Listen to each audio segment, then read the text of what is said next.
या भी कोई भी महान ऐसा योद्धा नहीं है जिसके जीवन में संघर्ष ना आया हो। आप महाराणा प्रताप को ले लीजिए, अंतिम उनका जो 20 वर्ष का जीवन था उन्होंने जंगल में घास की रोटियां खा के बिताई, लेकिन उन्हें 1% अफसोस नहीं था कि उनके जीवन में एक ऐसी स्थिति आ गई है जिसमें उन्हें घास की रोटियां खानी पड़ी। एक राजा, एक महान योद्धा जिसके नाम से दुश्मन पैंट गीली कर देता था, लेकिन उस इंसान ने अपना अंतिम जीवन कहां बिताया? जंगल में, और घास की रोटियां तक खाई। आपने नाम सुना होगा बाबर का। 1483 में जन्म होता है और 1494 में उसके पिता की हत्या उसका बाबर का मामा कर देता है, यानी कि बाबर के पिता की हत्या उसी का साला कर रहा है। अब ये जो 12 साल का बाबर है, इसके ही अपने रिश्तेदार इसके दुश्मन हो गए। और आप बोलते हो हमारे चाचा हमारा साथ नहीं दे रहे, मम्मी साथ नहीं दे रहे, पापा साथ नहीं दे रहे, फलाना ठिकाना, ये गुस्सा वो गुस्सा।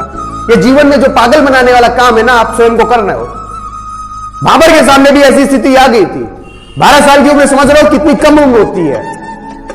अब उसके साथ में यह चॉइस थी, या तो वो खिलौनों को छोड़ को तलवार को चुने, या फिर खिलौने से खेलता रहे और अपने पूरे साम्राज्य को नष्ट नाबूद होता हुआ देखता रहे। तो उस बच्चे ने बेटा क्या किया पता है? 12 साल की उम्र में उसने कसम खाई कि मैं तलवार उठाऊंगा और नस्ते नाबूद कर दूंगा अपने मामा को, और मेरे मामा को जिस राज्य ने शरण दी है, समरकंद ने शरण दी थी, बगल में बैठे हुए समरकंद जो उसका दुश्मन देश था, मामा जाकर के वहां छिप गया था। चाचा भी इसका गद्दार निकल गया था, कोई भी इसका नहीं बचा था साम्राज्य के अंदर। 12 वर्ष की आयु में समरकंद ने इसने इतना जिगरा रखा, हमला कर दिया जाकर के। वो बात अलग है, हार गया। हारने के बाद रुका नहीं, फिर हमला किया। लगातार 4 से 5 हमले किए थे और नस्ते नाबूद करके रख दिया था। वो था बाबर। नाम सुना होगा राणा सांगा का आपने।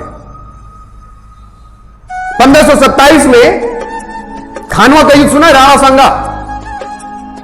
राणा सांगा के बारे में आपको पता है? उनकी एक आंख नहीं थी, एक हाथ नहीं था, एक पैर नहीं था। भारत के सबसे महान योद्धाओं में से एक थे। मुगल वंश के संस्थापक बाबर, जिनकी भी आपने कहानी सुनी है, जब बाबर भी आए थे, एक ऐसे व्यक्ति से डर रहे जिसकी एक आंख नहीं है, एक हाथ नहीं है और एक पैर नहीं है। आपके अगर जरा सा कट भी लग जाता है तो आप धराशायी हो गए। तो बेटा याद रखिएगा, अगर इस जीवन में आप योद्धा बनना चाहते हैं तो आपको हर कठिनाई को सामना करना पड़ेगा, क्योंकि नियति यहां पे उपहार में कुछ भी नहीं देती है। नियति उसी को देगी जो संघर्ष को झेलेगा। परीक्षा में जो आपको परीक्षा दिखाई देती है, परीक्षा में क्या है? Maths, reasoning, English, Hindi, science, ये आपकी परीक्षा लेता है ना। आपका इन्विजिलेटर जो ऊपर बैठा हुआ ईश्वर है, वो क्या परीक्षा लेता है? कठिनाई, संघर्ष, दर्द, थकान, आलस।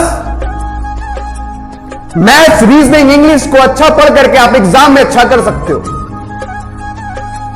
लेकिन जो आलस, थकान, दर्द, इन सब चीजों को पीछे छोड़ करके आगे बढ़ता है, वो बेटा जीवन में सफल हो जाता है। तो आप एक ऐसे पहले केस नहीं हो। यहां पे हमारा जो भी बच्चा है वो हर एक किसी समस्या से सफर कर रहा है। तो याद रखिएगा, इस जो आपका जो प्रॉब्लम्स हैं, इससे बेटा किनारे रख दो, क्योंकि ये प्रॉब्लम्स कभी खत्म होने वाली नहीं है। खुद को इतना बड़ा कर दो कि आपकी जो प्रॉब्लम्स है, आपकी कठिनाइयां हैं, आपके सामने छोटी हो जाए, नहीं तो पूरे जीवन आपको पछताना पड़ जाएगा। क्योंकि जो भी दुनिया में महान बना है वो अपने संघर्षों को पीछे छोड़ करके आगे बढ़ा है। क्योंकि मैं बार बार बोल रहा हूं, नियति जब कुछ देती है तो सबसे पहले यह चेक करती है कि आप उसे संभाल पाओगे या फिर नहीं। नियति ऐसे ही उपहार स्वरूप कुछ भी नहीं दे सकती है। और हम क्या कहते हैं? भगवान हमें परेशानी दे रहा है, हे भगवान, हे भगवान, हे भगवान। वो परेशानी नहीं दे रहा, वो चेक कर रहा है कि मेरा बच्चा इतना स्ट्रांग है कि नहीं स्ट्रांग है। आप किसी भी महान व्यक्ति की स्टोरी देख लो। आपने क्या सुना है? फलाना राजकुमार वैज्ञानिक है, फलाने राजकुमार ने खोज की है। जितनी भी हमारी इस खोज हुई है, चाहे भारत में हुई हो चाहे भारत के बाहर हुई हो, वो सारी खोज के पीछे एक सरफिरा आदमी था जिसके जीवन पूर्ण रूप से कठिनाइयों से भरा हुआ था, जिसका जीवन पूर्ण रूप से कठिनाइयों से भरा था। उसने अपनी कठिनाइयों को पीछे छोड़ करके क्या किया? अपनी कठिनाइयों को पीछे छोड़ करके क्या किया? एक खोज कर डाली। वो तो कभी नहीं रोया कि मैं गरीब हूं, मेरे पास पंखा नहीं है, मेरे पास खाने को खाना नहीं है। याद रखना, जुनून पाल लो, सरफिरे बन जाओ, पागल बन जाओ, तभी कामयाबी मिलेगी। भारत के अंदर 150 करोड़ की लमसम आबादी पहुंच रही है और इस 150 करोड़ आबादी में एक कठोर संघर्ष करने वाला व्यक्ति ही कामयाबी को पा पाएगा। अगर तुम सोच रहे हो कि तुम्हें मखमल के गद्दे में सो करके तुम कामयाबी को पा लोगे, तो याद रखना ये तुम्हारी सबसे बड़ी गलती है, तुम जीवन भर पछताओगे। तो जो भी जीवन में चुनौती आ रही है बेटा, एकदम हाथ खोल करके क्या करो? स्वागत करो। कह दो आओ बेटा, तुमसे आज साला मिल ही लेते हैं, तुम कितने बड़े चिलगोजे हो। तुम समझो चिलगोजा मैं हूं, तो इसमें डरो नहीं। संघर्ष सबके जीवन में, जितना बड़ा संघर्ष मतलब उतनी बड़ी कामयाबी है। तुम आगे बढ़ो तो साला, नेति बस तुमको रोक रही है कि नहीं तुम मत जाओ, तुम मत जाओ, सबको रोकती है। और जो जम करके ऊपर चला गया, नियति उसको उपहार स्वरूप कामयाबी उसकी थमा देती है। थामने वाला भी तो चाहिए।